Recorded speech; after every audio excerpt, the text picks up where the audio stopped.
अगर मैं आपसे कहूं कि भुवनेश्वर कुमार शुभमन गिल से एक बेहतर बैट्समैन थे तो क्या रिएक्शन होगा आपका? देखिए, आपका जो भी रिएक्शन हो, लेकिन कम से कम स्टैट्स तो यही कहते हैं। जब आप स्टैट्स को देखेंगे तो आपको पता चलेगा कि भुवनेश्वर कुमार जब बैटिंग करते थे तो शुभमन गिल से कम नहीं थे, और स्पेशली तब जब आप घर से बाहर जाकर खेलते थे, जब आप सेना कंट्रीज में खेलते थे। नहीं यकीन हो रहा? चलिए स्टैट्स से समझाता हूं।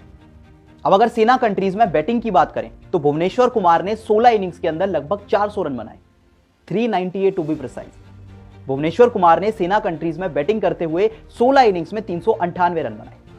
अब गिल की बात करते हैं। शुभमन गिल अब तक अपने करियर में सेना कंट्रीज के अंदर 17 इनिंग्स में 447 रन बना चुके। कितना फर्क है? लगभग 50 रन का। लेकिन भुवनेश्वर कुमार ने एक इनिंग कम खेली है।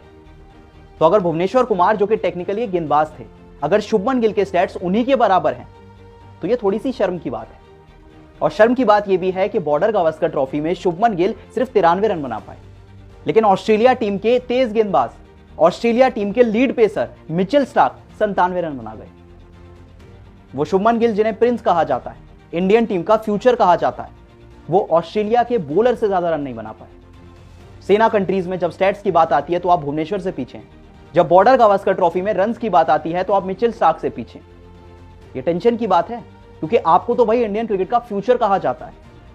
अब घर में जब आप खेलते हैं तो डेफिनेटली प्रिंस की तरह खेलते हैं। स्टैट्स भी यही कहते हैं कि साल 2024 में इंडिया के लिए सबसे ज्यादा किसी ने रन बनाए तो उसमें शुभमन गिल का नाम दूसरे नंबर पे था।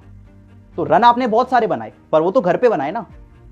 लेकिन घर से बाहर जब आप जाते हैं तो आप भुवनेश्वर से भी खराब खेलते हैं। जब घर से आप बाहर जाते हैं तो आप मिचेल स्टार्क से भी खराब खेलते हैं। और यही बड़ी वजह थी कि इंडिया के फॉर्मर क्रिकेटर यानी कि श्रीकांत ने शुभमन गिल को ओवररेटेड कह दिया। रिसेंटली उनका एक स्टेटमेंट वायरल हुआ जिसमें उन्होंने कहा कि मैं तो कई बार कह चुका हूं कि भाई साहब, शुभमन गिल तो हाईली ओवररेटेड है, उनकी जगह ही नहीं बनती। मुझे तो आज तक समझ नहीं आया कि शुभमन गिल को इतने सारे मौके आखिर कैसे मिल सकते हैं। किसी और प्लेयर को तो नहीं मिलते, शुभमन गिल को ही क्यों मिलते हैं?